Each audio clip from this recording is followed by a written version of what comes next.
for an exchange that you had with a Kamala supporter. Let's watch. Would you vote for? Yeah. Why? I'm gonna just be real honest with this. She's a black woman. Only. Hey, yo, that's crazy. My man went viral with that one. My man. Hey, shout out Anton Daniels, bro. Make sure to go follow, bro. Because she a black woman? Yeah. Do you not see how that's a bad idea? Elaborate. We're in 3 proxy wars. She failed at the border. She has no policy, no record to stand on.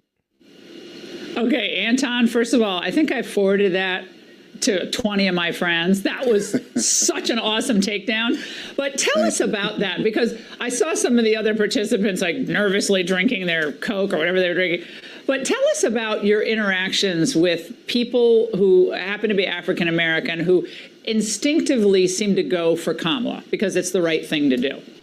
Absolutely. I think it's unfortunate because the majority of my interactions is me being looked at as the bad guy, because ultimately they think that I'm supposed to be on code, even though I know and they know that it's not in our best interest, in my family's best interest, in the country's best interest. My man. And when we continue to play identity politics, the thing that they usually refer to is our previous history in electing people in office that ultimately even they will concede that they didn't have our best interests at heart. And so when I'm interacting with these people, often at times it's very difficult for them to step outside of being on code in order to do the thing that's even in their best interest. So I'm often looked at as a bad guy, but in reality, they know I'm telling the truth. And that's why it's so difficult for them to be able to convey and then debate what it is that I'm telling them, because they already know what the truth is. They're not unfamiliar with what it is that they experienced over the last 3.5 years.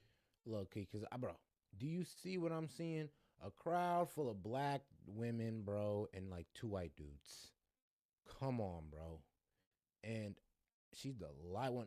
She's like the 3rd lightest person there. They're suffering. They don't have jobs. They have lower wages. They can't pay their bills. And so when they experience this, but it's very difficult for us as a community then break away from the popular thing to do because they don't want to be a part of the cool kids club anymore. Yeah, I'd say too, a big. Bro, in the black community, bro, you could sit there and say, yo, what's wrong with voting for Trump, bro? I ain't gonna lie, I feel like he got some good economic policies. You're like, oh, he's gonna be a dictator. You're betraying us, bro. You believe in white supremacy. You're not on code. I'm like, whoa. You tell me being on code is being self-destructing? So we're just gonna vote for her just to be on code, even though this might destroy us. That's what it means to be on code. What?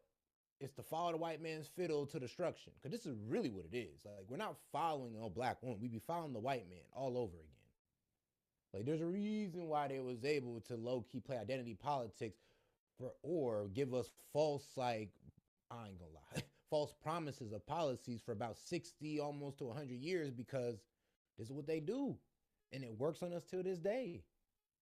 Big issue in the African American community, especially amongst black men, is there isn't enough political awareness. Like, there's a lot of black dudes, like for black men specifically, like sometimes they have real life stuff going on, like in their lives. Some of them don't feel like they're heard or their votes count when they do vote in these main elections, and some of them just don't know the policy because, like I said, they got other things going on in their lives. So when the presidential election comes every 4 years, they don't vote based on policy if they even do decide to vote. Yeah, but that's why I also believe that, well, black men should have bigger families at this point. Like, yep, we need black men leading the black family and having bigger families. So when you vote, everybody else is voting with you. So if I vote for Trump, my girl votes for Trump, mom, kids, cousins, and all that. If I'm the leader of the family, then yeah, everybody's going to vote for who I vote for because I'm voting for the best intentions of my family. This is where, like I said, I don't believe that women who don't have any skin in the game when it comes to America with no kids, don't own no business or anything, they shouldn't vote. But men should vote because I'm be real with you. If we go to war, yeah, we're going to be the ones stepping up. That's one reason why all men should vote. But there should be a select few women that vote because, like I said, a lot of women don't want to put into this society that they are ready to vote into destruction. They generally, there's a lot of black folks that vote based on popular demand. based on pop culture, based on what our community tells us to do every time there's an election, and that's vote Democrat. And I think personally, if there were more black men that understood the policies and how they work when you put them into place and how they might affect society, there'd be a lot more black men that are on the Republican side. Because to be honest, in the black community, we have a lot of traditional conservative and more Republican beliefs. I promise you, bro, if you really read some Trump policies, don't even say it's Trump policy. Don't even say it. Just read it off to some black people, and I promise you, they're gonna be like, "Bro, hey, that's a banger." Hold on, who said that? Kamala, Joe Biden? You're gonna be like, Trump. "Oh shit! Oh like, shit! What? Oh shit!" Yeah, I promise you, bro. They don't know nothing. They like a lot of us vote very uninformed. We don't know no policies. They keep us away from Trump's policies by saying he's a racist and all that good stuff. So we don't even want to look at it because we're gonna expect nothing but racism. Which there is no racism, which is what they'll tell you, though. Especially in our family structures. Like when they take those, they do them street interviews and they go ask black people, they go in black communities, they go, how many genders are there? Black people gonna tell you too. We ain't got time for that bullshit. When they ask you, is this a man or a woman? That's a man. That's a woman. We ain't got time for all those genders. That's more of a white, liberal, kind of college-educated thing. That ain't really a black community thing. So if there were more African-American men that understood the policies. Yeah, I promise you, most of us are conservative at heart, and you don't even know it.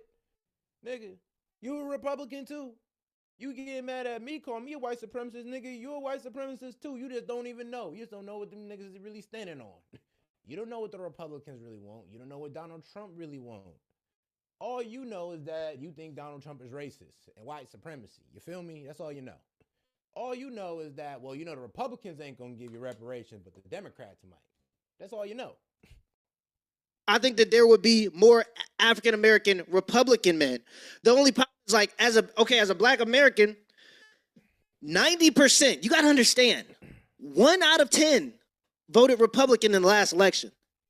So you're outnumbered. You're an outcast. Like me personally, when I make this content, I know when I talk about Kamala Harris in a negative light, I'm going to lose black folks. Most of the people who watch my channel that I've met in person are African-American men. I've only met one white guy that knew me, that came up to me in person, that recognized me from content. Yeah, I can damn near comfortably say that most guys that watch me is either black men or white dudes within the age of, 25 to 35. All of them were African-American men outside of that. And out of 10 of those African-American men, let's just say it's 10 of them, 70% are married. Nice. So I know when I make this content that targets Kamala Harris or the Democratic Party, I'm going to lose subscribers. I'm going to lose interest. People are going to be upset at me. But I think from after the last 4 years, we seen kind of what they can do in the Democratic Party, and I didn't like it, me personally. Yeah, and I ain't gonna lie, bro. Like, Wokey, when you doing this YouTube thing, you damn near gotta stand on business, bro. You can't be pussyfooting about your opinions. It's like, dog, if you have something to say it, bro. You may lose some people, but you may gain even more. You never know how it might work out. He's saying he lost some, but I promise you he gained something on the back end. He probably gained more people that want to donate on the back end. Because I promise you, like, when I brought up certain topics with the FBA community, I lost some subscribers, but I promise you, I made money and I gained more subscribers on the end. Shoot, I lost some loyal people to pull it up in the chat, but I gained some more in the end. It's like, I promise you, you standing on truth, it's going to suck in the beginning, but it will work out in the end. Party right now is saying that abortion is their #1 issue going into the next election. I can't relate. The blackest thing Joe Biden ever said was if you don't vote for me, then you ain't black. Because you'll have other black people tell you that as a black person. They'll say Kamala's black when she got an Indian mom and a Jamaican dad, but they'll call me not black because I just have different political views. Well, Or your parents come from another country. Yeah, they'll call you not black either. See, I have to say that seems to sum it up. It's reflexive, and it takes a lot of courage. You know that. Of course, Anton knows that. I clerk for Justice Thomas. I mean, they're still beating him up all these years later. So it's a tough place to be, but it's factually the right place to be. So, Stacey, how do you handle this? And by the way, Kamala Harris behind in Georgia in the swing state poll average, I think by 4 points, 5 points, 6 points. So she's speaking in Atlanta, lots of Kamala signs behind her. One white dude behind her, I see him. Stacey, thoughts on That's this? real weird. Like, bro didn't even look all enthusiastic. He was like, woo, woo, Kamala, wave the sign. They paid me like $200 to sit here. Woo. You know, Laura, I think Anton hit the nail on the head. This is about policy, and no one, I don't care who you are, if you're a white woman, a black woman, it doesn't matter what your skin is. What matters is, how do these policies impact you? How does the policy of open borders and giving jobs to foreigners instead of Americans impact your bottom line? How does the double-digit inflation, which stacks up month after month, is cumulative, impact your bottom line? Can you still save money? Can you take a vacation? Can you buy that home? Can you upgrade? Can you move out of an apartment into a house? These are very real impacts. Anton described them well. And I think when I find people that only want me to address my life as if I get. I swear to God, because, bro, right now, if you understand what's going on in America today, you truly understand. You understand that the American people are being sold out for foreigners, for the immigrants at the border, and for Ukraine and Israel. We're being sold out for people that are not American, which I'm okay with foreign aid and helping out, you know, the good of democracy. But at the risk of our own people, at the risk of our own economy that our people lean on, is crazy. It's asinine. Get up every morning and say, what am I going to do today because I'm black? They don't understand me. I'm a human being. I'm a mom. I'm a wife. I'm just somebody's mom on the radio. I'm just somebody's mom on Laura Ingraham tonight for the first time. Thank you. But I'm sitting here listening to Anton. He makes sense. And what makes sense to me is what the policy is, you know? Well, okay, these are facts, okay? And into the image making of Kamala, even the New York Times today, and forgive me for not having the direct quote, but the New York Times today had to write a piece about Kamala's biographical transformation. And there was a piece about how her father, who's of Jamaican descent, he was a Marxist economist at Stanford. So, yo, okay, I don't know about all that, but a Marxist economist is crazy. So, but okay, I'm gonna give you the real about her ethnicity. One, she's not black. She's Hindu and Caucasian. You can look up bro. She did a whole, I think, like podcast or a cooking show about being Hindu, about her people being from India. Yes. Her people originated from India, ended up in Jamaica. Her mom got with a white slave owner. So yes. Yeah, her ancestry actually goes back to white slave owners, believe it or not. And ain't it so ironic that she actually sent a lot of black men to, the prison system, which is modern day slavery. Isn't that funny how she kind of like, I don't know, how good old great granddad came out of her and just started sending niggas to jail and putting them in chains. Isn't that crazy? And we got, people today that's willing to vote her in. Black people today that's willing to vote her in. Ain't that crazy? Socialist Marxist economist at Stanford. He's still alive. That makes sense. Very controversial, but he's a tenured professor at Stanford University. That she never really talked much about him. That he's kind of a footnote in her biography. But then she leans into it, Anton, and President Trump spoke about this with me. She leans into it, I guess, for her political benefit. Absolutely, and I think that identity politics is the play. When you don't have anything else to lean on, when you spent the majority of the time being absent, and then on top of that, you then advocated for being part of the alphabet community, which I call them, and then you failed at the border to the tune of the estimation of 10 to 15 million migrants coming into this country illegally. What else do you have to stand on? So then you start to lean on the thing that even black people, honestly, when I'm having these conversations, black people don't even consider her a part of the cool kids club, but they have to lean on it in order to have something that people be able to hold on to instead of just saying, hey, listen, Trump is the best candidate. They want to say that I want to be a part of the Democratic Party. So they figure out a way to validate themselves to be a part of this movement, which is not even best for them. It's silly. Stacey, a friend of mine who went part of the cool kids club. I don't know, man. The cool kids club is a bit overcrowded for me then. To law school with me, just messaged me. We were told from the beginning that they couldn't argue the issues. And they know that Trump is better on the economy, better on defending our interests, better on the border, stopping illegal immigration. He won't drag us into war. So all they do is revert back to the childish games as we saw with the white dudes for Kamala. I mean, how pathetic. Was because he's a meanie pants, right? They lean on the fact that they think that he's mean. Like when I hear a lot of people talk about Kamala versus Trump and who they might vote for, when people say they're going to vote for Kamala, they usually mention Trump's name in a negative light. They'll say, I'm voting for Kamala because Trump is a bigot, blah, blah, blah. So you're not voting for Kamala because you care about her policies or anything that she might actually do for the country or the people in the country. You're voting for Kamala because you don't like Trump, which everybody has the right to do whatever they want to do. But I'm just saying, if you're voting for Kamala because she's black, you got to look into if she's actually black. Because if you're just looking at her skin tone, how does she relate to African American culture? If you're voting for Kamala because you don't like Trump, what are the policies? Are you sure you want to do that? Just because you don't like him don't mean he can't do nothing for you. That's cool. Like I'll say this. If you're going to debate Kamala Harris with anybody, all right, cool. Bring up her policies. Bro, let us know what she's done for the people. Let us know what she's gonna do for the people, and then come back to me with a good argument. And hey, you may be able to convince some of us to come to doubt it, but hey, we're in an economic problem right now, and Trump got better answers than she do. I'm not even sure if Trump got the right answer, to be honest with you.